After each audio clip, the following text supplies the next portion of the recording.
रखे गए हैं, उनके ग्रांट्स, उनके डिमांड्स पे जो 2 दिन से बहस चली है, उसके जवाब को हाउस के सामने रखने के लिए खड़ा हुआ हूं। आज रमज़ान के पाक महीने का पहला दिन है। मैं अपने तरफ से यहाँ सबको और पूरे उम्मा को इस मुबारक मौके पे मुबारक करता हूँ और डिप्टी सीएम साहब मुझे सलाह देते रहे कि काम रहिए।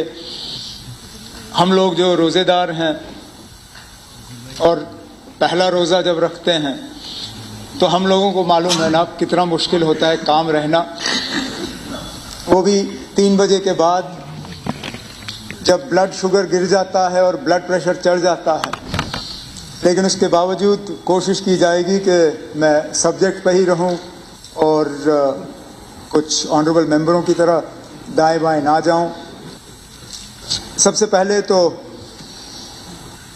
43 ऑनरेबल मेंबर्स ने डिस्कशन में हिस्सा लिया। मैं तमाम ऑनरेबल एमएलए हजरात का शुक्रिया करता हूं कि उन्होंने बहस में हिस्सा लिया।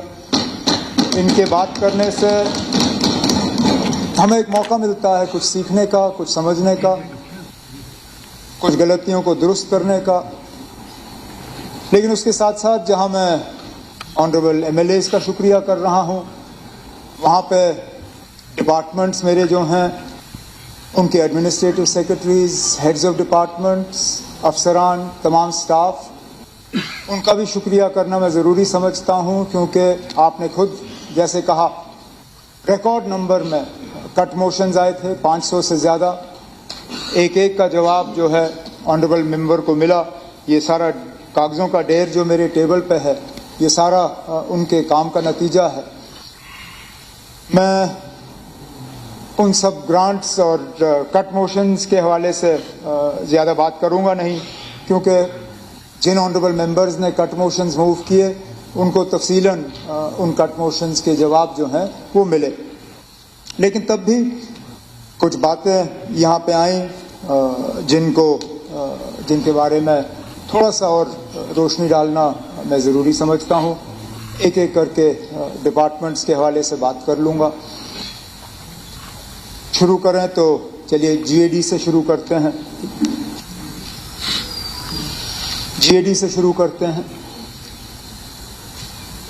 जीएडी का मकसद ही यही है कि मुलाजिम एडमिनिस्ट्रेशन ठीक तरह से चले, किसी तरह की मुश्किलात या कठिनाई का सामना ना करना पड़े, एडमिनिस्ट्रेशन स्मूथली फंक्शन करे।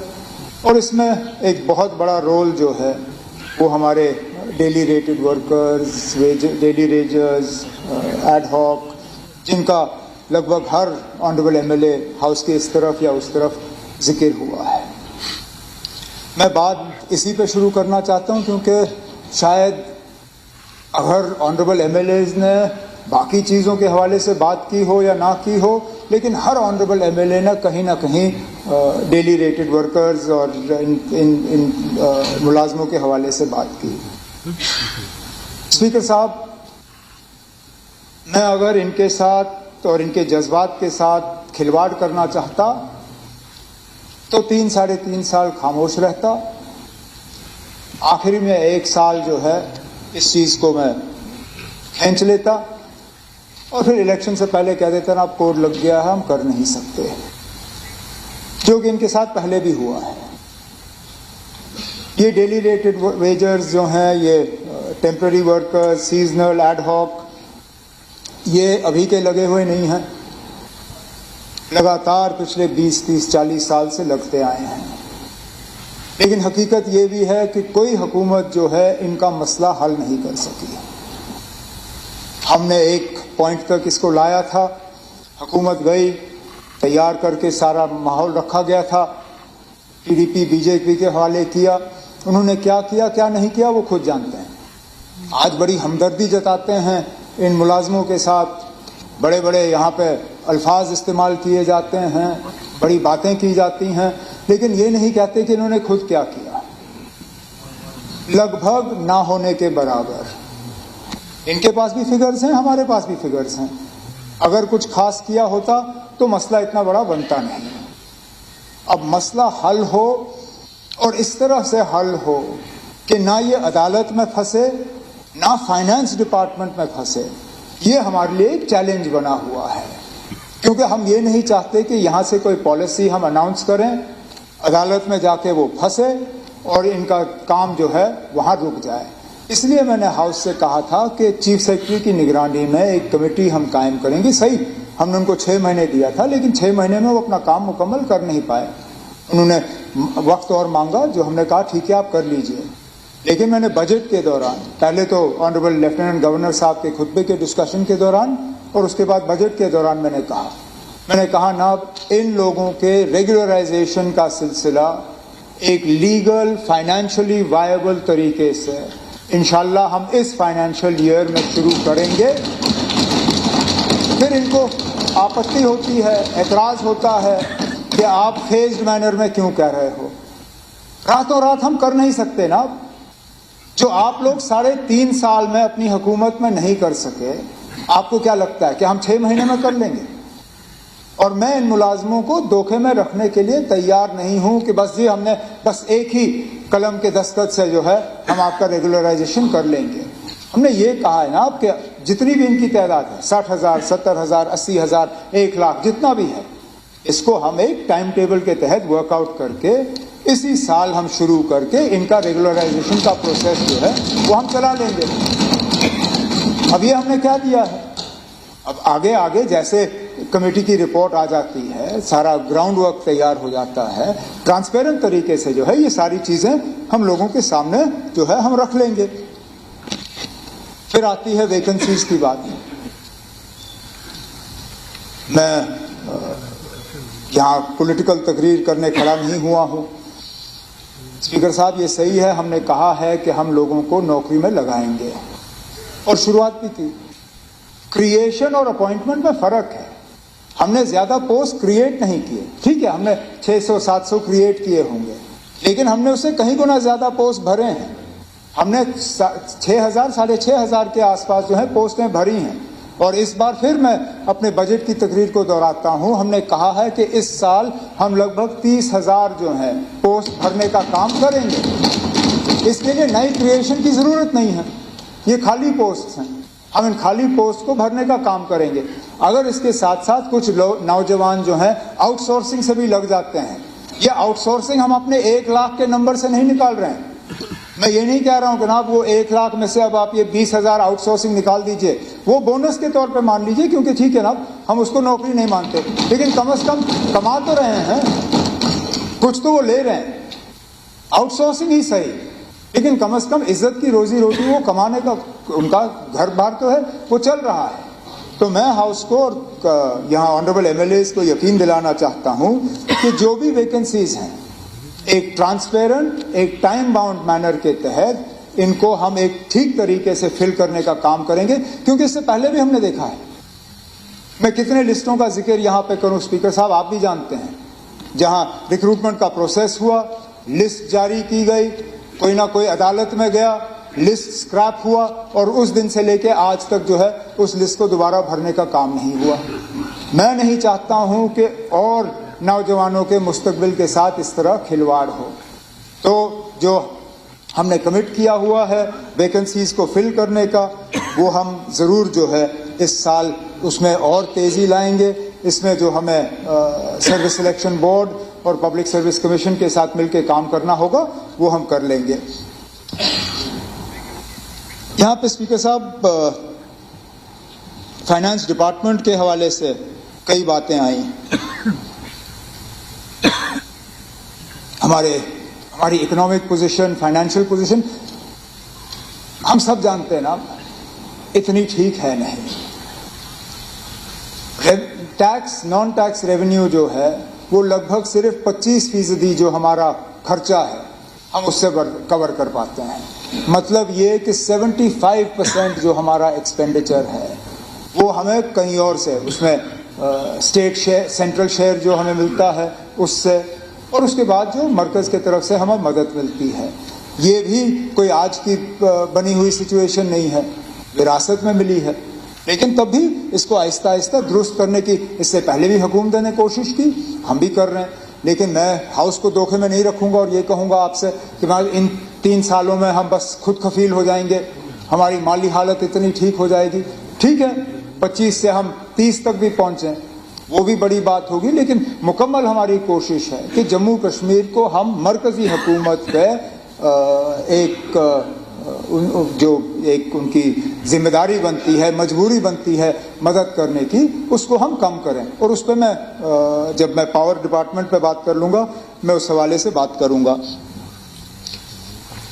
पवन गुप्ता जी ने तफसीलन फाइनेंशियल सिचुएशन के बारे में बात की, बड़े नंबर्स कोट किए और ये शायद दिखाने की कोशिश की कि इस साल फाइनेंशियल मैनेजमेंट जो है हमारा बहुत ज़्यादा कमज़ोर रहा। शायद ये कहा कि कैपिटल एक्सपेंडिचर जो है वो 1200 करोड़ से ज़्यादा नहीं होगा, हालांकि ये गलत है। सही अगर ये कहते कि सेंट्रल स्पॉन्सर्ड स्कीम्स के इम्प्लीमेंटेशन में थोड़ी चूक हुई है, उसमें कमी आई है, वो मैं मान लेता, और वो सिर्फ जम्मू कश्मीर के लिए नहीं है। इस साल पवन जी जानते होंगे हम एक नए ये सेंट्रल फंडिंग जो है स्कीम का स्पर्श, उसके तहत अब हम काम कर रहे हैं।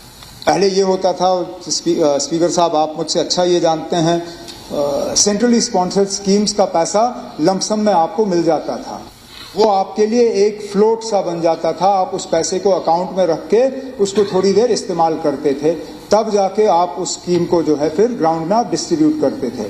अब इस स्पर्श के तहत ये नहीं होगा, हर सेंट्रली स्पॉन्सर्ड स्कीम का आरबीआई में एक अपना ही अकाउंट होगा।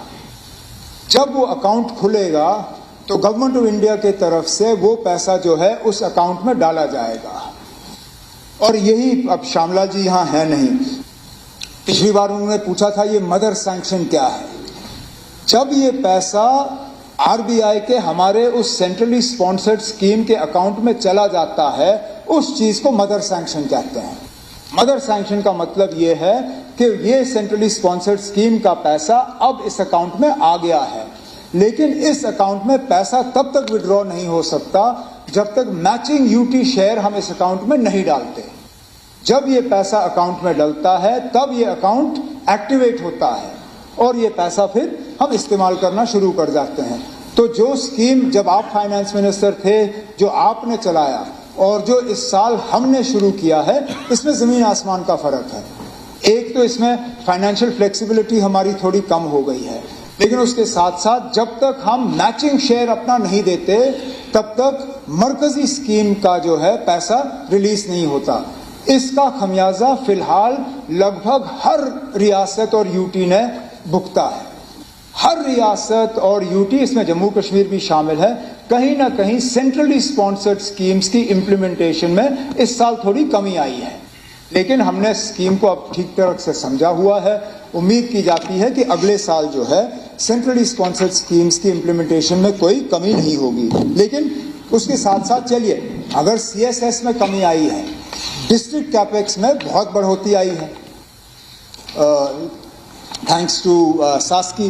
अब सास्की को लेके यहाँ पे कुछ खदशात जाहिर किए, उस वक्त दौरान हाउस में थोड़ा शोर शराबा चल रहा था, लेकिन मैंने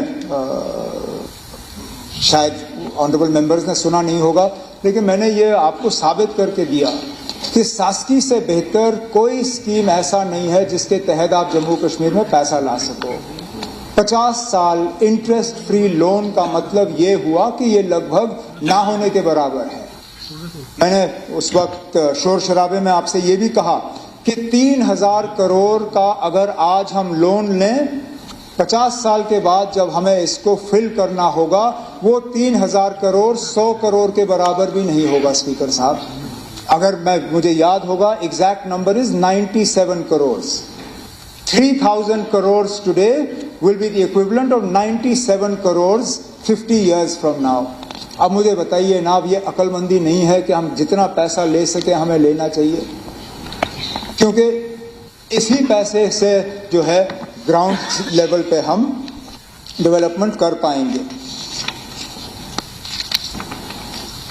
पवन जी ने एक और बात भी की, लेकिन वो सिर्फ आधी बात की थी। उन्होंने डेट टू जीडीपी रेशियो के हवाले से बात की और कहा कि 52% जो है वो वरीसम है वरीसम, हम भी मानते हैं, लेकिन ये नौबत आई कैसे? अगर मुझे याद है पवन जी, आप शायद MOS फाइनेंस थे जब बजटें पेश हुई। मुझे ये बताएं ना, जब 16-17 में आपने बजट जो उस वक्त पेश किया, मेरे पास भी नंबर है, 16-17 में आपके पास रिसोर्स एनवेलोप 50,000 करोड़ का था। आपने बजट तैयार किया 65,000 करोड़ का। 15,000 करोड़ टोटली अनफंडेड आपने बजट में डाला। डेट तो बड़ा ही हमारा, हुंडी, उस वक्त हुंडी इस्तेमाल की जाती थी, promissory note, power debt, expensive loans उठाए गए, डेट हमारा बड़ा। चलिए 1 साल करते मैं तब भी मानता, दूसरे साल वही, लेकिन उससे ज्यादा। जहां आपने अनफंडेड बजट का हिस्सा 17-18 में आपने 15,000 करोड़ का रखा था, वहां पे आपने अगले साल 17-18 में आपका रिसोर्स एनवेलोप 55,000 करोड़ था, 55,000 करोड़।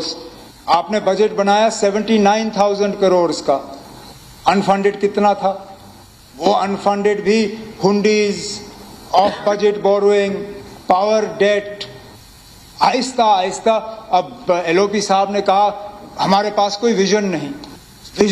विजन इस चीज में है कि हम जो खराब निजाम हमें विरासत में मिला उसको हम दुरुस्त करें, जो एक्सपेंसिव डेट हमारे कंधों पर रखा गया उसको हम रिटायर करें। अब पवन जी कहते हैं कि इस साल आपका खर्चा उतना नहीं है जितना पिछले साल था। सही है, क्योंकि पिछले साल हमने काफी पैसा इस्तेमाल करके ये डेट रिटायर किया। हमने अपने ऊपर जो इंटरेस्ट का एक बर्डन हमारे ऊपर है, हमने वो हटा दिया ताकि कम से कम, और आज जम्मू कश्मीर में 1 पैसा भी ऑफ बजट बोरोइंग नहीं है, 1 पैसा भी ऑफ बजट बोरोइंग नहीं। जो भी हम कर्जा लेते हैं सारा कर्जा जो है वो रिकॉर्ड में आ जाता है, कोई हुंडी नहीं। राठौर साहब अच्छी तरह से जानते हैं ना, 31 मार्च को हम ट्रेजरी बैलेंस हुंडियों से करते थे। हम कहते हैं ना इस साल हमारे पास पैसा नहीं है, पेएबल व्हेन एबल, 1 अप्रैल अगले साल से हम ये आपको देना शुरू करेंगे। तो इस साल का जो खर्चा है वो हम अगले साल पे ट्रांसफर करते थे, वो आज हम नहीं करते। हम उतना ही खर्च करते हैं जितना हमारे पास होता है। No debt burden on the people of Jammu and Kashmir. ये ना ये एक विजन होता है, ये नहीं कि बस ऐसे ही बात करें।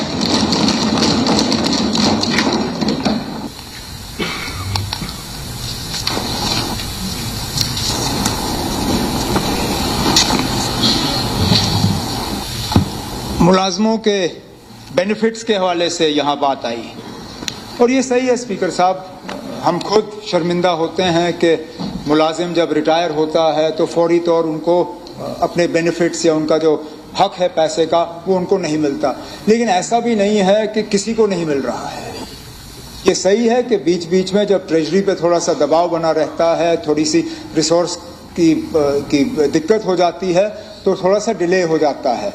लेकिन मैं हाउस की जानकारी और खासकर उन ऑनरेबल मेंबर्स के लिए जिन्होंने इसमें कट मोशंस मूव किए थे या इसके बारे में अपनी तकरीरों में जिक्र किया, 25-26 में अगर हम GPF देखें तो we release 3,173 crore in GPF to employees. If you talk about gratuity, we released 1,170 crores. Computation, we released 838 crores, and leave salary, we released 425 crores. जो पिछले साल के मुकाबले एक बढ़ोतरी थी। इस साल भी हमारी मुकम्मल कोशिश रहेगी कि जितना हम दे सकेंगे मुलाजमों को अपना ये GP फंड, ग्रेचुटी वगैरह वो हम दे देंगे ताकि उनको किसी तरह की परेशानी या तकलीफ का सामना ना करना पड़े। क्लाइमेट बजटिंग के हवाले से तारिक आमी साहब बहुत इस पर जोर देते हैं। बजट तकरीर में भी इन्होंने बात की, शायद एलजी साहब के खुतबे के दौरान भी बात की, और ग्रांट्स में भी इन्होंने इसके बारे में कट मोशन मूव किया है। क्लाइमेट रिस्पॉन्स एक तरफ से देखा जाए तो एक हमारे लिए एक मजबूरी बनी है। पिछले साल के हालात देख लेना, जो बारिशों ने नुकसान किया, जो सूखे के वजह से नुकसान हुआ है। अब इसमें क्लाइमेट चेंज को लेके बजट बनाने का सिलसिला किस तरह हम अडॉप्ट कर सकें, हमने इसमें एक फंड भी तैयार किया है, जिसका एक कॉर्पस भी हमने डाला क्लाइमेट चेंज मिटिगेशन के लिए। और जैसे जैसे इसमें तारिक आमी साहब के मशवरे आएंगे या किसी और के, पहले तो मुझे लगता है हमें क्लाइमेट चेंज को एक किसी डिपार्टमेंट में भी डालना होगा। आज आप देखें तो किसी डिपार्टमेंट की जिम्मेदारी नहीं है कि वो क्लाइमेट चेंज पे जो है कोई एक्सरसाइज करे। मेरा तो अपना मानना है कि बजट बनाने से पहले हम किसी डिपार्टमेंट की कम से कम जिम्मेदारी तो रखें कि वो स्टडी करें कि आखिरकार क्लाइमेट चेंज है क्या चीज़, क्या क्लाइमेट चेंज के असरात जम्मू कश्मीर पे पड़ रहे हैं या नहीं, अगर पड़ रहे हैं तो इनको कम किस तरह किया जा सकता है। तो उस पर हम पहले थोड़ा सा जोर देंगे, उसके बाद अगर खसूस इसके लिए कोई बजट का हमें कोई बजटरी इक़दाम हमें उठाने होंगे वो हम कर लेंगे।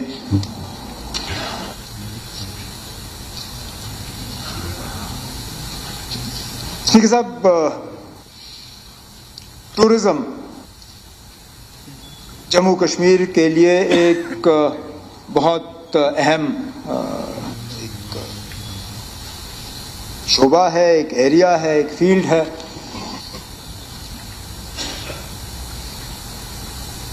हमारी कोशिश रही कि इसको एक अच्छा बढ़ावा मिले।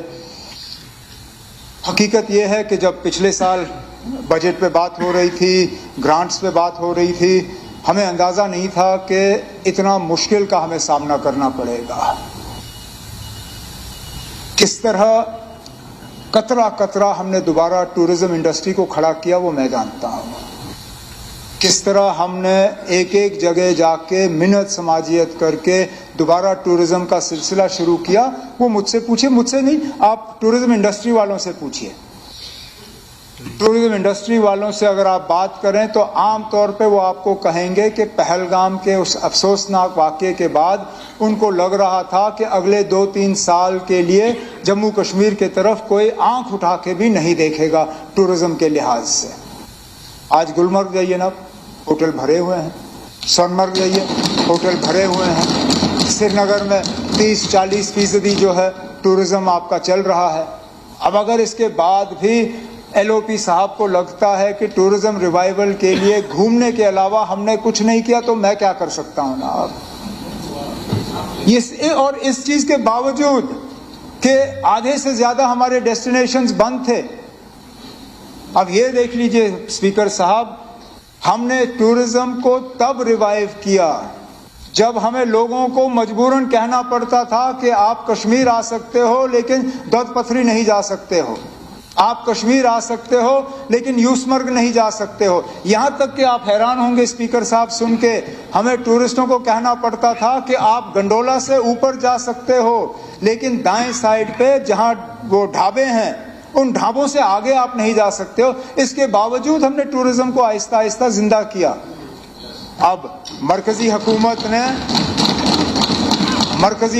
ने इसमें पहल की, कई सारे हमारे डेस्टिनेशंस जो हैं वो खुल गए हैं। मैं जानता हूं अभी भी कुछ बंद हैं, हमारे ऑनरेबल मेंबर्स ने यहाँ पे जिक्र किया है। मैं सिर्फ आपको, क्योंकि कुछ चीज़ें मैं यहाँ बयां कर नहीं सकता हूँ, लेकिन मैं आपको सिर्फ इतना यकीन ज़रूर दूंगा कि मरकज़ की हुकूमत के साथ इन चीज़ों पे बात हो चुकी है, उनकी भी कुछ मजबूरियां हैं, लेकिन आप मान के चलिए कि मई के महीने तक ये तमाम डेस्टिनेशन जो है ये दोबारा खुल जाएंगे। इसके साथ साथ नए डेस्टिनेशंस खोलने की बात हो रही है। मैंने शायद इसी हाउस में पिछले साल ऑनरेबल मेंबर्स को कहा था कि हम मल्टीलैटरल फंडिंग के तहत 9 नए डेस्टिनेशंस जो हैं वो जम्मू कश्मीर में खोलना चाहते हैं। हकीकत यह है स्पीकर साहब कि हम लगभग वो मल्टीलैटरल फंडिंग के दस्तखत तक पहुंच गए थे, फिर एक रुकावट आई जिसको हम पार कर नहीं सके। अब गवर्नमेंट ऑफ इंडिया के साथ बात करके एक सेंट्रली फंडेड स्कीम के तहत 9 न्यू डेस्टिनेशंस, उनके नाम भी जो है आहिस्ता आहिस्ता हम रिलीज कर लेंगे। ये भी मैं आपको कहूं कि जम्मू वालों को इन नए डेस्टिनेशंस में कोई शिकायत की गुंजाइश नहीं रहेगी। जम्मू को भी अपना बराबर इसमें हिस्सा मिलेगा। मेरे एक जवान साथी ने यहाँ 7 लेक्स के हवाले से बात की और कहा 7 लेक्स में टूरिज्म का पोटेंशियल है। मैं इनको यकीन दिलाता हूं कि जब ये नए डेस्टिनेशंस का लिस्ट जो है निकलना शुरू हो जाएगा, आप जरूर उसमें उन 7 लेक्स का नाम जो है वो पढ़ेंगे। जम्मू में कुछ काम जो हैं वो लगभग अब मुकम्मल होने जा रहे हैं, जिसमें जम्मू लेक है, जम्मू रिवर फ्रंट है। अब जम्मू रिवर फ्रंट भी एक मतलब अगर आप देखें तो एक उसकी एक सीमा है, उससे आगे लेक रिवर फ्रंट को लिया नहीं गया है। अब मैंने डिपार्टमेंट से बात करके हम एक स्कीम, एक अपने सास्की या किसी और स्कीम के तहत इस रिवर फ्रंट को पूरे एंड तक लेना चाहते हैं, ताकि जिस तरह अहमदाबाद में साबरमती दरिया के किनारे जो है उन्होंने पूरा उस रिवर फ्रंट को डेवलप किया है, हम चाहते हैं जम्मू की भी शान जो है और सुंदरता बढ़े और इसको हम आगे ले जाएं। टूरिज्म नहीं ना चले, मैं सिर्फ टूरिज्म के हवाले से यहाँ तमाम ऑनरेबल मेंबरों से सिर्फ एक ही गुजारिश ही नहीं, मैं अपनी बात सामने रखूं, चाहे अच्छा लगे या बुरा। सच्चाई यह है स्पीकर साहब कि हर खूबसूरत इलाके को हम टूरिज्म के नक्शे पे नहीं ला पाएंगे। सच्चाई यह है कि हम जितनी भी प्रमोशन करें, टूरिस्ट अपनी मर्जी से जाएगा जहां उनको जाना है। मैं जबरदस्ती किसी टूरिस्ट को कहीं ले नहीं सकता, लेकिन हम मुकम्मल कोशिश कर रहे हैं कि हर इलाके में कहीं ना कहीं छोटा बड़ा जो है एक टूरिस्ट डेस्टिनेशन बढ़े, उसको बनाएं, उसको हम प्रमोट करें, उसकी हम मार्केटिंग करें, वहाँ पे इंफ्रास्ट्रक्चर बनाएं और वहाँ पे टूरिस्टों को लेने का काम जो है वो हम करें। उसके बाद वो कितना कामयाब होगा वो ऊपर वाले तक है और उसके बाद फिर हमारे मुस्तकबिल पे। लेकिन हमारे तरफ से पूरी कोशिश की जाएगी कि टूरिज्म का जाल जो है वो उन दूर दराज इलाकों में फैले जहां इंडस्ट्री की गुंजाइश नहीं है। और मैं बार बार कहता हूं, खासकर जम्मू में हमारे लिए ना अब एक तैयार मार्केट है। हम क्यों इसमें अभी तक कामयाब नहीं हो पाए वो मैं समझ नहीं पाता। लेकिन तब भी आप देखें, जम्मू में 1 करोड़ से ज्यादा साल में माता वैष्णो देवी के यात्रा करने के लिए लोग आते हैं। अगर इस 1 करोड़ में से हम 10% को भी दाएं बाएं ले सके, वो 10 लाख टूरिस्ट बनता है। ये 10 लाख टूरिस्ट जो है ये पूरी जम्मू की इकोनॉमी को बदल सकता है। और इसलिए जो यहाँ पे बात आई पिलग्रिमेज टूरिज्म की, हमारी ये कोशिश है कि इन यात्रियों को हम कम से कम यहाँ 6-7 दिन बांध लें। कहीं बॉर्डर टूरिज्म, कहीं पिलग्रिमेज टूरिज्म, कहीं गोल्फ टूरिज्म, इस हवाले से कहीं भदरवा, दूसरे इलाकों में उनको हम ले जाएं तो कम से कम यहाँ जम्मू की इकोनॉमी जो है उसको एक बढ़ावा मिलेगा। उसके साथ साथ यहाँ पे कट मोशंस के हवाले से ये बात आई और ये ज़्यादा कश्मीर को लेके है, क्योंकि जम्मू में माता वैष्णो देवी की यात्रा जो है वो साल भर चलती है। कश्मीर को लेके ये कहा गया था कि हम सिर्फ एक समर डेस्टिनेशन है, जो कि सही नहीं है स्पीकर साहब। हमारे कुछ डेस्टिनेशन समर डेस्टिनेशंस हैं, लेकिन आमतौर पे आप देखें अब कश्मीर का टूरिज्म सीजन जो है वो बढ़ गया है। कश्मीर का टूरिज्म सीजन अगर सर्दियों में देखें तो कम से कम पहलगाम, गुलमर्ग, सोनमर्ग जो हैं इन इलाकों में अब दौद पथरी खुल गया है, ठीक ठाक टूरिज्म है। अगर श्रीनगर और श्रीनगर के आसपास के इलाके देखें तो ये है कि ट्यूलिप गार्डन की वजह से हमारा सीजन जल्दी शुरू हो जाता था। लेकिन सही है, अक्टूबर नवंबर में लोग ज़्यादा नहीं आते थे। अक्टूबर नवंबर में लोग ज़्यादा आए, उसके लिए हमने एक नया गार्डन डेवलप किया, बागे गुले दाऊद क्रिसैंथेमम गार्डन। वो इस साल बड़ा कामयाब रहा, बहुत लोग आए उसको देखने और हमारी कोशिश रहेगी कि उसको हम इस साल और डेवलप करें। इंफ्रास्ट्रक्चर टूरिस्ट के लिए बेहतर हो, वो हमारी एक बहुत बड़ी जिम्मेदारी है। आमतौर पे हम शिकायत सुनते हैं टूरिस्ट से कि पहलगाम, गुलमर्ग, सोनमर्ग वगैरह खूबसूरत बहुत है, लेकिन वहाँ टॉयलेट की फैसिलिटी कम। वहाँ पे ये इंफ्रास्ट्रक्चर खासकर कन्वीनियंसेस की ये हमें बनाने होंगे। इसके लिए भी हमारा एक मुकम्मल इरादा है। लेकिन सबसे बड़ी बात जो मैं बार बार टूरिज़्म इंडस्ट्री के अपने साथियों से कहता हूँ, किसी टूरिस्ट को पहली बार जम्मू कश्मीर लाना मुश्किल नहीं है। जम्मू कश्मीर एक बार लाना बहुत आसान है। हर कोई जम्मू कश्मीर आना चाहेगा क्योंकि उन्होंने जम्मू कश्मीर के बारे में सुना है, उनके माँ बाप ने यहाँ हनीमून किया होगा, किसी फिल्म में उन्होंने जम्मू कश्मीर को देखा होगा। हमारी कामयाबी उनको एक बार लाने में नहीं है, हमारी कामयाबी तब होगी जब वो बार बार आएंगे और यहाँ पे जो है इस खूबसूरती का फ़ायदा लेंगे। और यही मैंने चैलेंज अपने तमाम टूरिस्ट इंडस्ट्री के साथियों के सामने रखा हुआ है। आप मुझे ये बताएं कि कितने लोग आए हैं जो रिपीट टूरिस्ट हैं। रिपीट टूरिज्म आपकी बढ़े, वो टूरिज्म जो है वो टूरिज्म सक्सेसफुल टूरिज्म है और उसी चीज़ पे हम जो है हम जोर दे रहे हैं।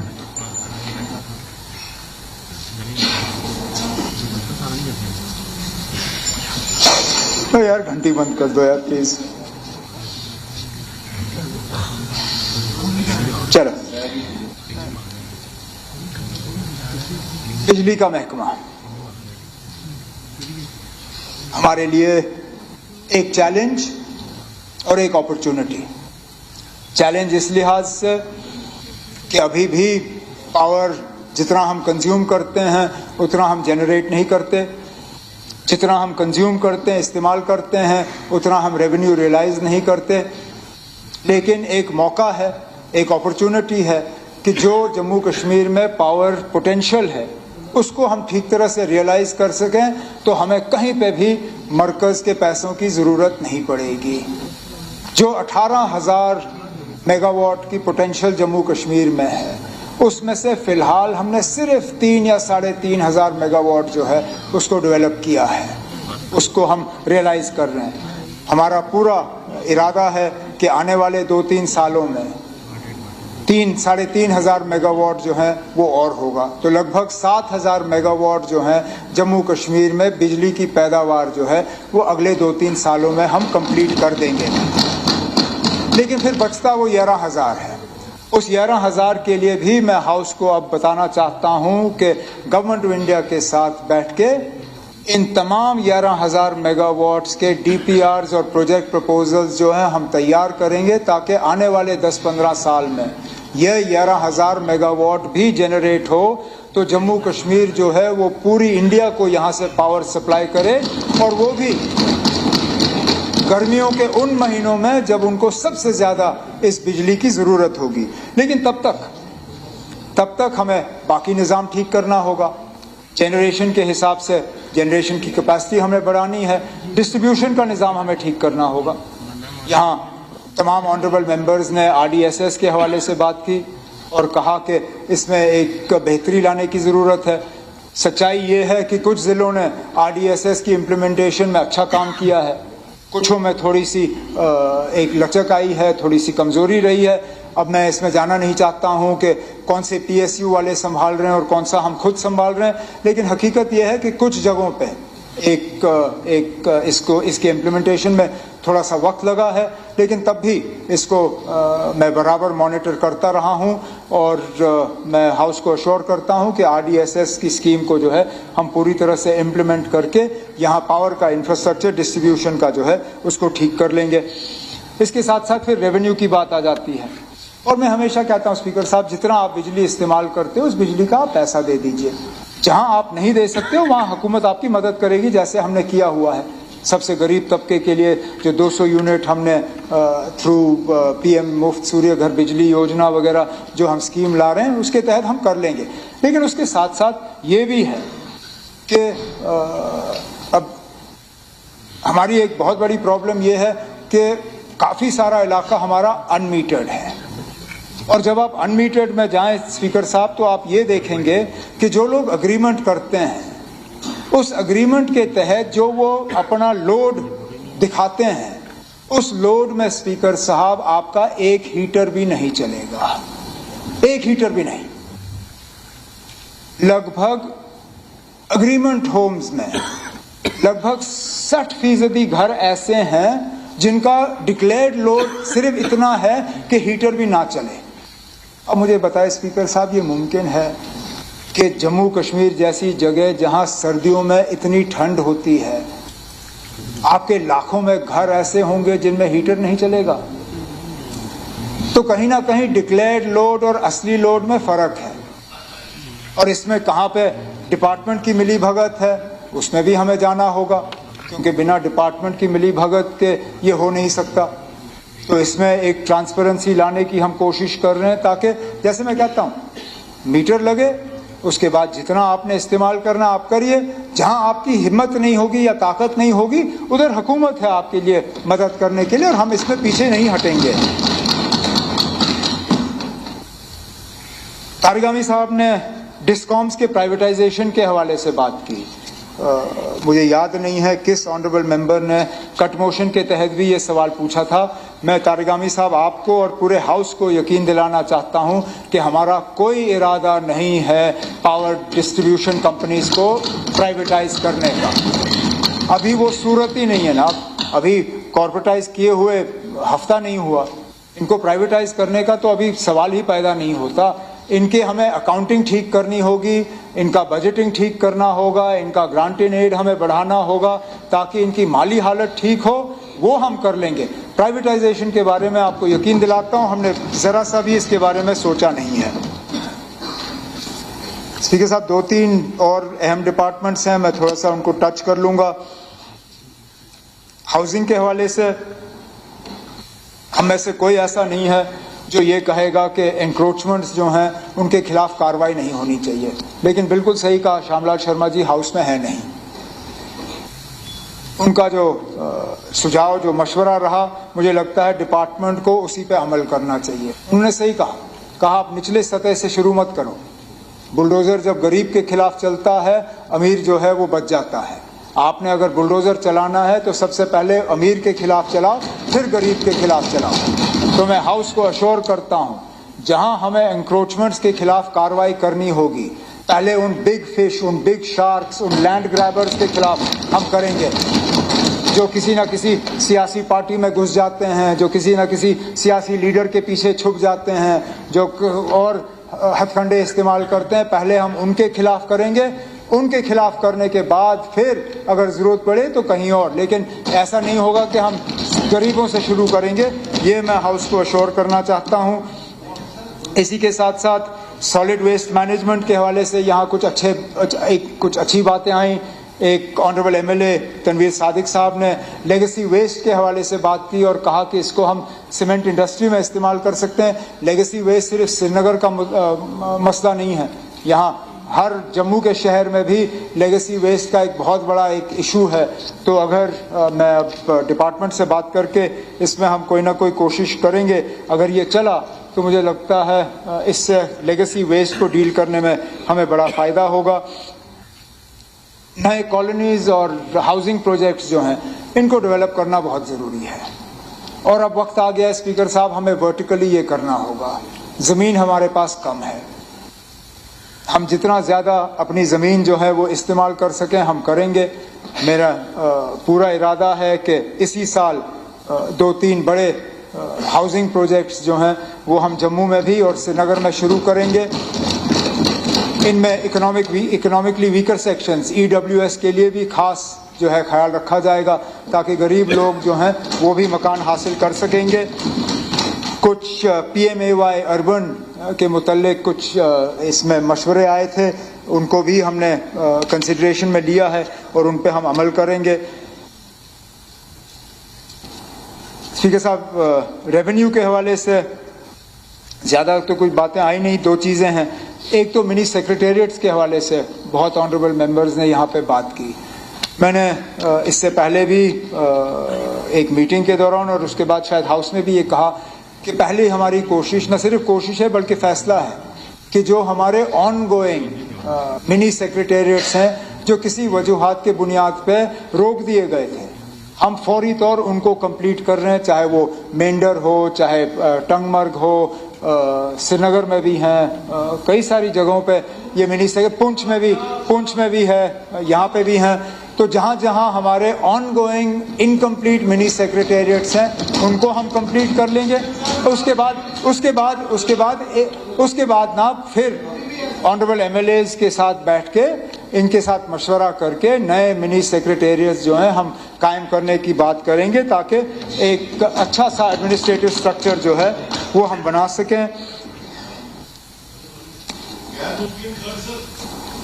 उस पर आपने बात की ना, आप देख लेंगे क्या कर सकते हैं। कमेटी देखना, हमने उस वक्त, अब तो यही तो मुसीबत है ना, हमने उस वक्त दो मिनिस्ट्रियल जो है ग्रुप ऑफ मिनिस्टर्स बनाए थे, एक को मंजूरी मिली एक को नहीं, और ये मामला अटक गया।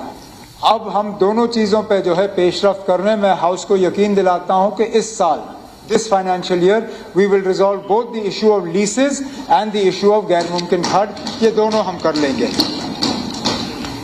अब रही बात पार्लियामेंट्री अफेयर्स की, यहाँ पे ऑनरेबल एमएलएज ने सीडीएफ के हवाले से बात की और कुछ यहाँ पे बातें आई।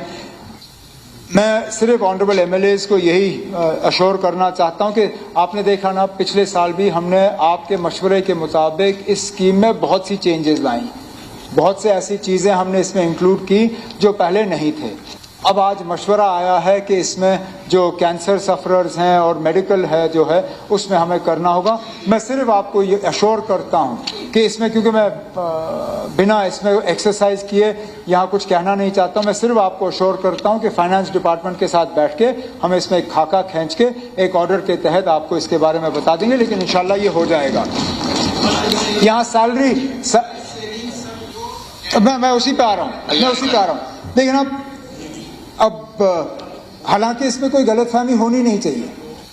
मैंने शायद जब आपके साथ डिस्ट्रिक्ट जो हम कंसल्टेशन कर रहे थे बजट के हवाले से, उस वक्त भी ये बात आई।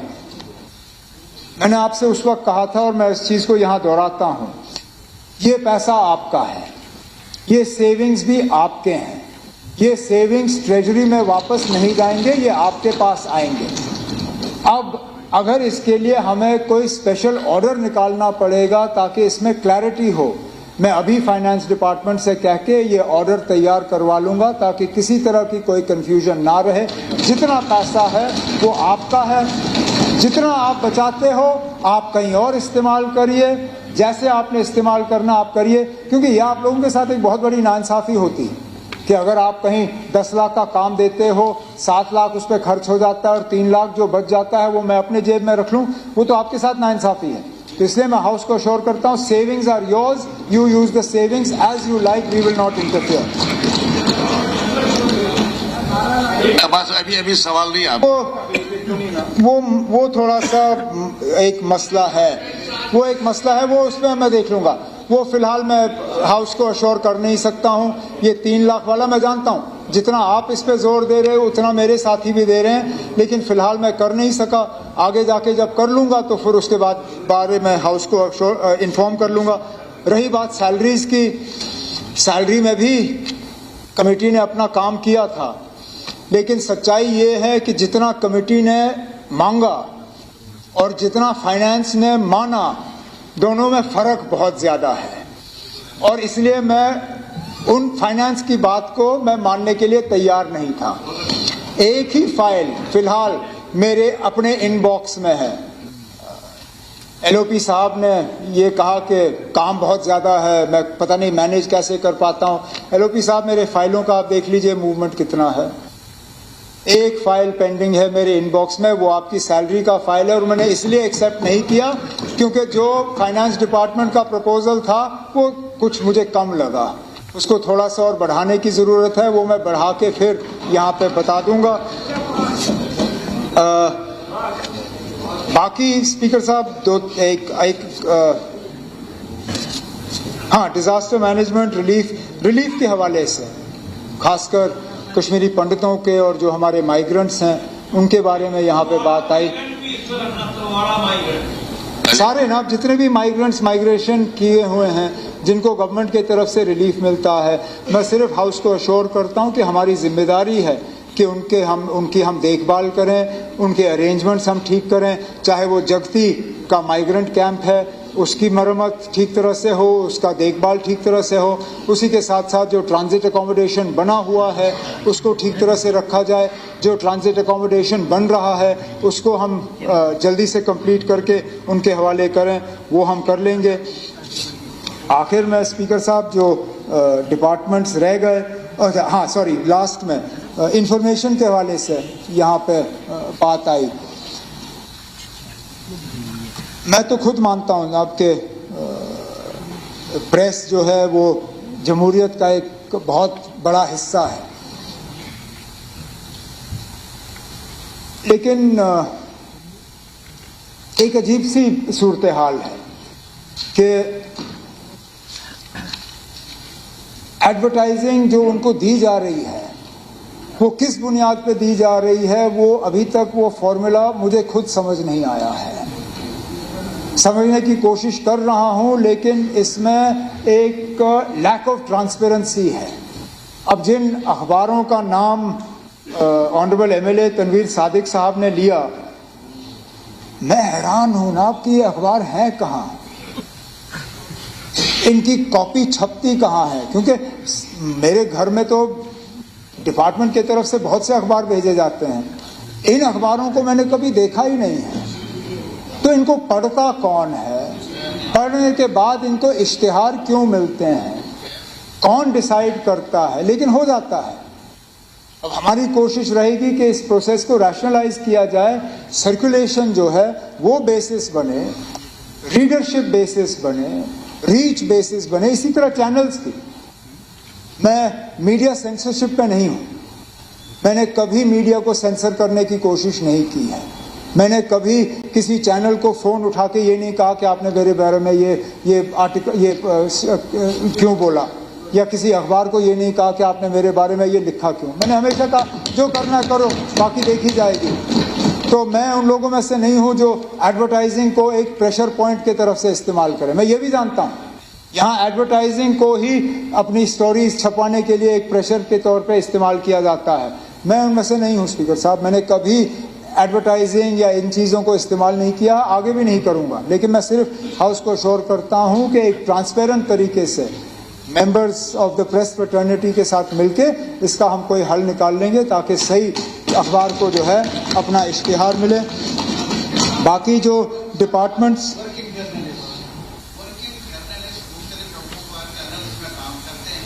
रियासतों में उनको आफ्टर रिटायरमेंट कुछ आने रहेगी, अब थोड़ा सा अभी तो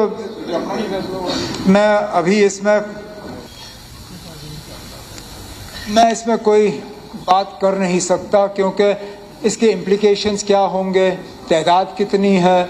अच्छा, जिन कंपनियों के लिए काम करते हैं वो लोग, उन कंपनियों की क्या जिम्मेदारी है? कहीं ना कहीं तो उनकी भी जिम्मेदारी बनती है। हम अपने मुलाजमों का ख्याल रखते हैं, वो अपने मुलाजमों का करें, लेकिन तब भी मैं फ्रेटर्निटी के साथ और अपने अफसरों के साथ बैठ के देखता हूँ अगर कोई ग्रुप इंश्योरेंस का कोई ऐसा सिलसिला हम चला सके जिसमें से थोड़ा सा कंट्रीब्यूशन हम करें, थोड़ा सा बाकी। लेकिन इसको हमें एग्जामिन करना होगा, हम देख लेंगे। स्पीकर साहब, जो बाकी डिपार्टमेंट्स मेरे हैं उनके हवाले से कोई खास बात आई नहीं, लेकिन जो कट मोशंस मूव किए गए हैं उनके अब मैं ऑनरेबल मेंबर से गुजारिश करूं कि उनको वापस लेके मेरे डिमांड्स जो हैं वो पास कर लें। शुक्रिया।